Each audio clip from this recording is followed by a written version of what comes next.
Assalamualaikum warahmatullahi wabarakatuh.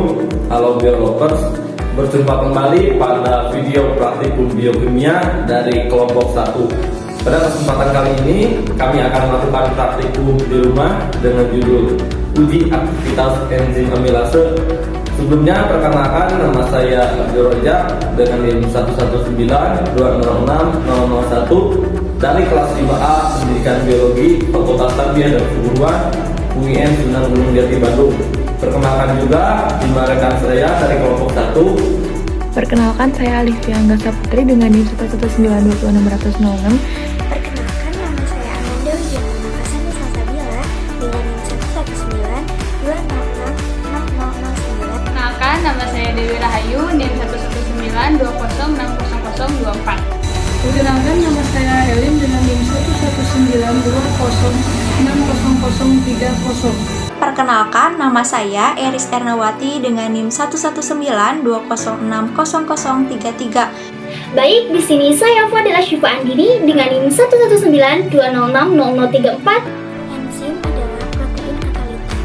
Dalam tubuh organisme, enzim berperan sebagai biokatalisator, yaitu dapat mempercepat reaksi-reaksi biologi. Dalam reaksi biologi, enzim tidak ikut bereaksi, sehingga tidak mempengaruhi pada keseimbangan reaksi ataupun mengubah produk. Terdapat beberapa faktor yang dapat mempengaruhi enzim, yaitu suhu atau temperatur, perubahan pH, konsentrasi enzim, konsentrasi substrat, zat-zat peminat, dan zat-zat pengembang. Meneliti dan gejala PHD pada tahun 2015. Kemudian menurut Istiqomah pada tahun 2018, bahwa enzim amilase mulai bekerja di mulut pada saat makanan seperti nasi dikunyah, sehingga dapat memecah ikatan polisakarida yang memiliki kaitan sama untuk membuat rantai molekul pati, yang mana pati itu sendiri mengandung glukosa di mana tubuh memisahkannya agar dapat memberikan nutrisi yang tepat ke aliran darah, dengan harap amilase dapat mengekstrak gula hingga dapat disimpan di dalam tubuh. Adapun tujuan dari praktikum kali ini untuk mengetahui kerja enzim amilase dalam hidrolisis pati dan juga faktor-faktor yang mempengaruhi aktivitas atau kerja dari enzim amilase. Selanjutnya adalah alat dan bahan. Untuk praktikum pertama pada suhu ruangan, alat yang dibutuhkan adalah sendok, gelas, dan piring, sedangkan bahan yang dibutuhkan adalah air liur, betadin sebagai iodin, dan nasi yang telah dihaluskan. Sedangkan untuk praktikum yang kedua pada air dingin, alat yang digunakan yaitu sendok, gelas, dan piring. Lalu bahan yang digunakan adalah air liur, nasi yang telah dihaluskan, air dingin, juga betadin sebagai iodin. Lalu untuk praktikum yang ketiga pada suhu air panas, alat yang dibutuhkan adalah sendok, gelas, dan piring. Sedangkan bahan yang dibutuhkan adalah air panas, lalu ada air liur, betadin sebagai iodin, dan nasi yang telah dihaluskan. Nah, di sini saya akan melakukan praktikum uji enzim amilase pada suhu ruangan, di mana terdapat bahannya, yaitu yang pertama ada nasi yang telah dihaluskan dengan cara ditumbuk dan tambah air, kemudian ada piring, ada air ludah, dan ada iodin. Langsung saja kita ke praktikumnya. Ambil nasi sebanyak 2 sendok, kemudian kasih air ludah 1 sendok,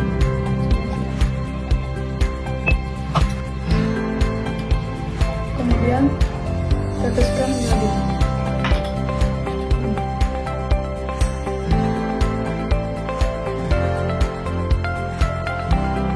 Kemudian homogenkan.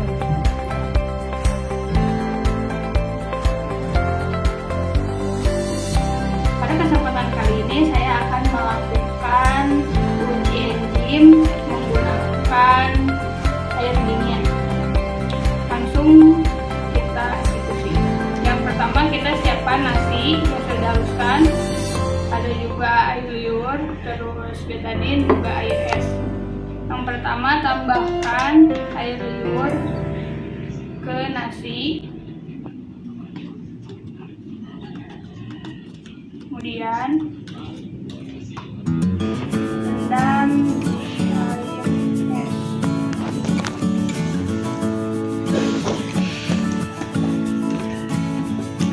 Tunggu hingga 5 menit. Setelah menunggu 5 menit, kita tambahkan betadin berapa tuh?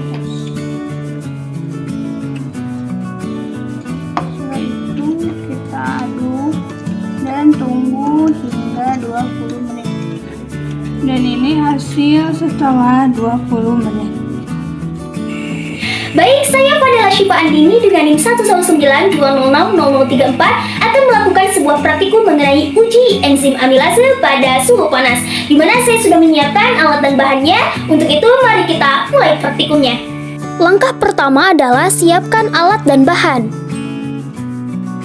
Kemudian, haluskan nasi dengan memberikan sedikit air.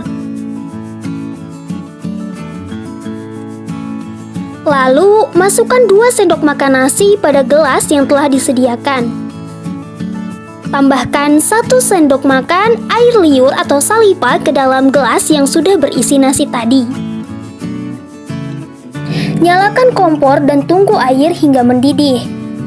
Letakkan gelas di air yang mendidih dan tunggu sampai 5 menit. Setelah 5 menit berlalu, tambahkan beberapa tetes iodin dan homogenkan.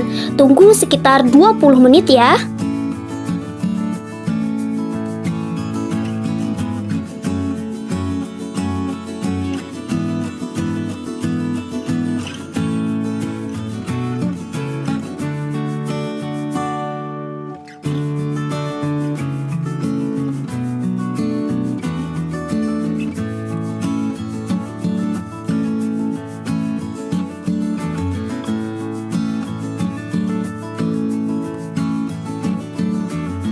Setelah 20 menit, angkat gelas dari panci dan amati perubahan warna yang terjadi. Di sini saya akan menjelaskan mengenai pembahasan pada praktikum kali ini. Berdasarkan percobaan yang pertama yang dilakukan oleh saudari Elin, yaitu nasi ditambah air liur pada suhu ruangan, yaitu sampel berubah warna menjadi ungu keruh tapi tidak sepekat pada sampel suhu dingin. Hal ini dikarenakan bahwa enzim sedang bekerja memecah amilum menjadi glukosa pada suhu ruangan. Kemudian, berdasarkan percobaan yang kedua yang dilakukan oleh saudari Dewi, yaitu nasi ditambah air liur pada suhu dingin, yaitu enzim belum dapat bekerja atau tidak terjadi pemecahan pati karena suhu terlalu rendah. Sampel berubah warna menjadi ungu kehitaman. Hal ini karena enzim belum mampu memecah amilum menjadi glukosa. Dan yang terakhir yaitu percobaan yang dilakukan oleh saudari Fadela, yaitu nasi ditambah air liur pada suhu panas, yaitu sampel berubah menjadi putih. Pada suhu 80 derajat Celcius, enzim amilase air liur terdenaturasi karena suhunya terlalu tinggi dari suhu optimumnya, sehingga tidak terjadi pemecahan pati karena enzim telah rusak. Nah, hal ini selaras dengan jurnal yang telah dilakukan oleh Fahri yang sudah saya baca sebelumnya, yaitu pada tahun 2015 menggunakan Bacillus megatherium 9,1 bm di sana dia mendapatkan dari perairan pantai Ecowisata Mangrove Wonorejo, Surabaya. Enzim fibrinolitik dipengaruhi oleh beberapa faktor, yaitu suhu, pH, aktivator, inhibitor, konsentrasi substrat, dan stabilitas penyimpanan. Pengaruh suhu terhadap aktivitas enzim, yaitu pada suhu rendah aktivitas enzim kecil karena tumbukan antar partikel rendah. Sedangkan dengan adanya peningkatan suhu, reaksi enzim yang dikatalis akan meningkat pula. Ketika terjadi peningkatan suhu yang melampaui batas tertentu, maka enzim menjadi tidak stabil dan laju reaksinya menurun. Setiap enzim memiliki aktivitas maksimal pada suhu tertentu. Akibat terjadinya denaturasi, ikatan kimia menjadi putus dan enzim kehilangan bentuk spesifiknya. Sekian yang dapat saya sampaikan. Terima kasih. Kesimpulannya yaitu berdasarkan hasil pengamatan yang telah dilakukan, dapat ditarik kesimpulan bahwa indikator yang digunakan pada uji enzim amilase ini yaitu dia mati pada 3 suhu yang berbeda. Nah, hasil yang didapatkan ternyata untuk suhu ruangan enzim amilase tidak terdenaturasi, sedangkan pada suhu panas dan dingin enzim amilase terdenaturasi. Bahan-bahan yang diujikan menunjukkan reaksi yang berbeda-beda terhadap perlakuan yang sama, yaitu diberi iodin. Hal ini menunjukkan perbedaan kerja enzim amilase pada suhu yang berbeda.